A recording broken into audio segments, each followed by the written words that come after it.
He is the founder and pioneering business entrepreneur who launched NYUZ, pronounced NYUZ of course, but spelled NYUZ. He launched it in 2005. NYUZ specializes in the area of retail jewelry services. Please put your hands together and welcome founder and owner of NYUZ, Naveen Sadrangani. I mean, largely the focus and the onus has been largely on product design. And just like the gentleman mentioned that, there's going to be a slight change in the next person taking over, I was told, just day before yesterday in the night that you've got to speak to people. And I wasn't very sure whether I could pull this off. Reason one being it's my anniversary today. But thank you. I said I'll do it because Shailesh Bhai insisted also that there were 200 jewelry enthusiasts that I get to talk to at 10:30 in the morning. It's very rare for the jewelry industry that subah ko 10:30 baje you get 200 people ready. Okay. Also the two speakers that I'm sandwiched between. Okay. So there was Vaishali in the beginning, then me, and then there's Nirupa Bhatt. Okay, they're two most powerful women entrepreneurs in this country. So in fact, on my Facebook profile pic, I had two of them with me. And that was all a coincidence. It was just last week and this thing happened. I said, okay, this is a call. I have to do it. Okay. And I titled this, The Millennials Are Coming. I'm going to be talking about things which are beyond product design. So everybody's talking about design, jewelry design, which is important, which is what we're all here for. But there are a lot of other things that influence the buying pattern or the interest of the millennium customer. Okay? So I'm going to talk about things beyond that. A little bit about me. My name is Naveen Sadrangani. He's already introduced me to what I do.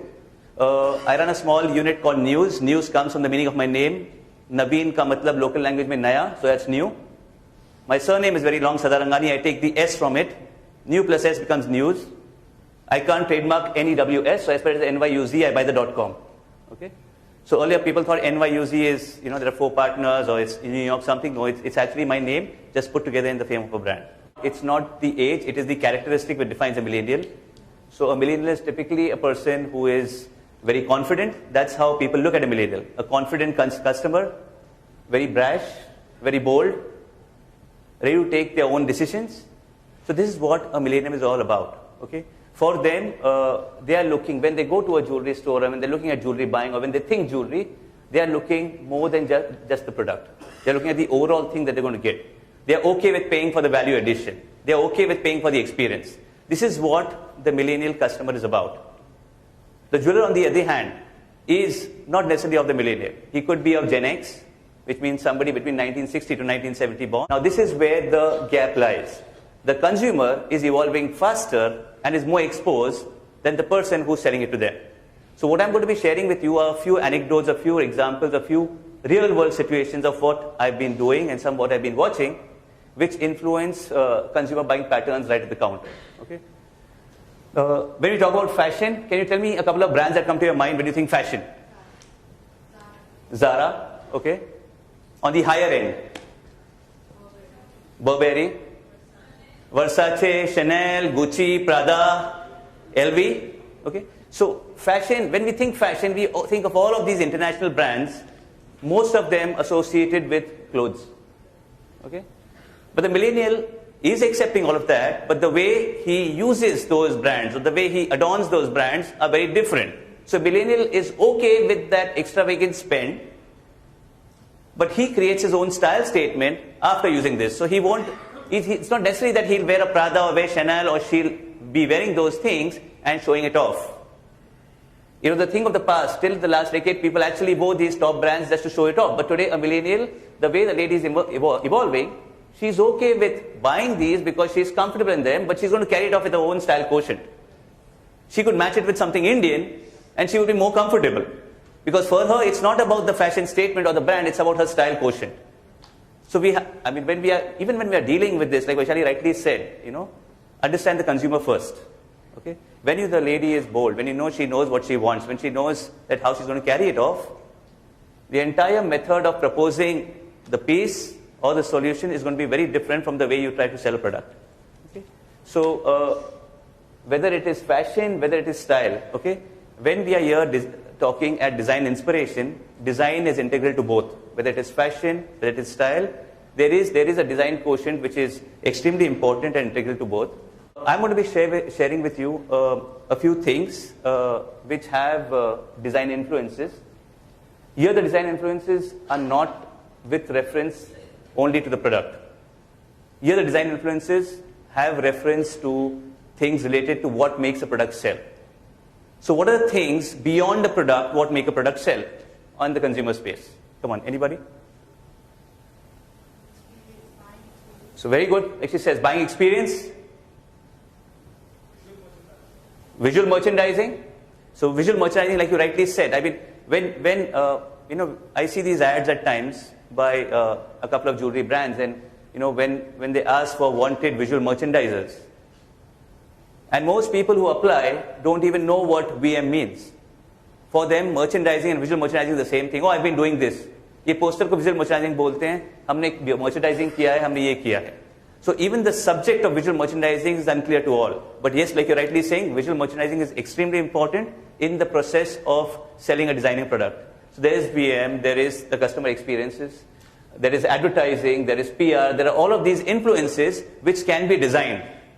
They don't become something as, it's not like a staple diet as part of somebody's marketing plan. There are people who are working extremely hard, just like most of you design enthusiasts are working on design. There are people working extremely hard on creating a design plan for a company.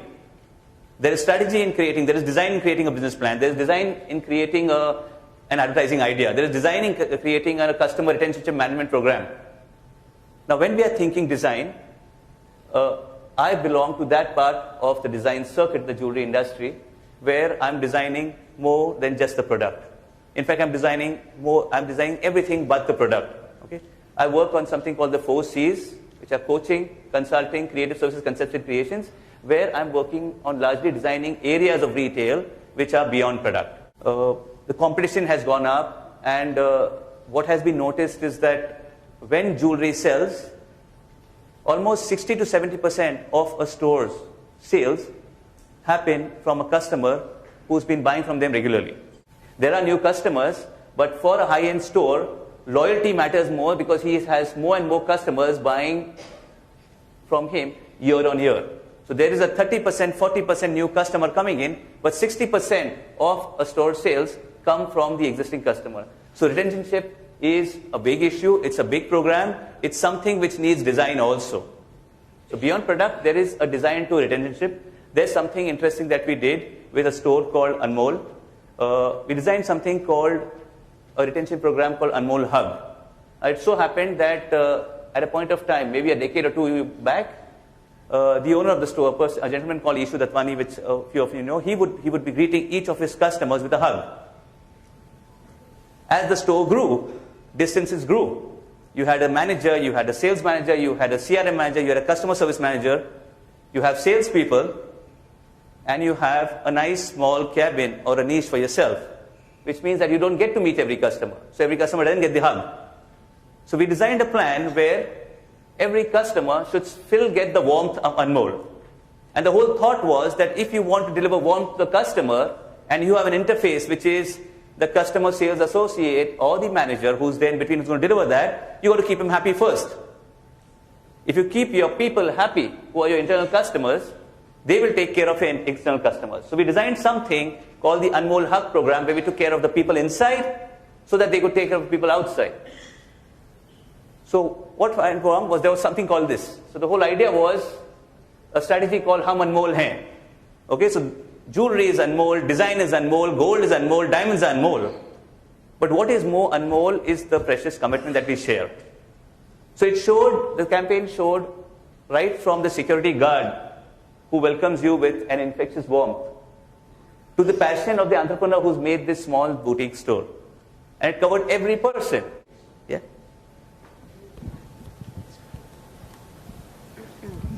Thank you for your presentations, very nice. I really enjoyed the store. I think the store is the best thing I've seen so far because it's innovative, and I hope it will inspire other retailers, because I think retailers are completely in crisis, not only in India, but all over the world. So I think that your guy here, I don't remember his name. CB Chakravarti. CB is fantastic. I think one thing that you haven't said, just to add to your beautiful presentation, is courage.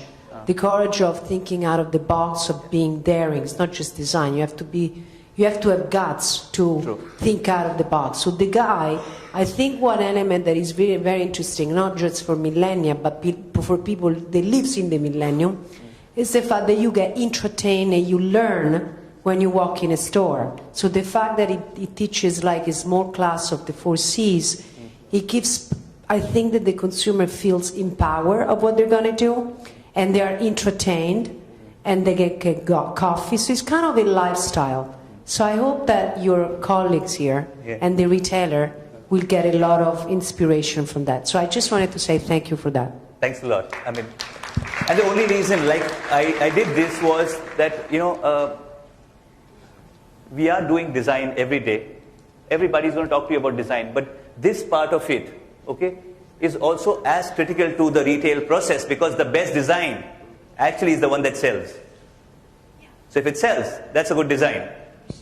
When people say storytelling, that's storytelling. True, true. I mean, because people say storytelling, but what does it mean? I mean, when you have a store, that you walk in there, they're teaching you something, you can easily help yourself with the coffee, and you kind of, is a little journey. That's telling a story, and I think that's a different way of thinking, and it's very, you know, enlightening. So I thank you, not just, but I hope that people will get ideas.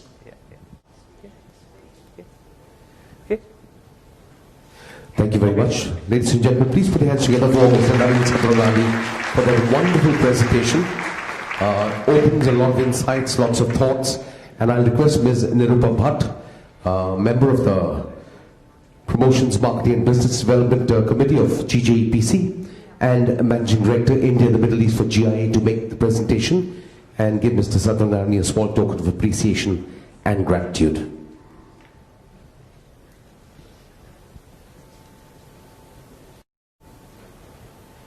And ladies and gentlemen, let's put our hands together and congratulate Mr. Navin Satranani Thank you. And his wife on their anniversary. I was scared. Congratulations and celebrations when I tell everyone that you're in love with me. Thank you. Happy anniversary. Thanks a lot. From all of us out Thank here. you, everybody. I hope it was worth your while, because I was a little scared. More than worth your while. Okay. And now all you have to do is go with Kamna to the nearest Evara store and pamper your wife, because we've taken your time out here. All the best.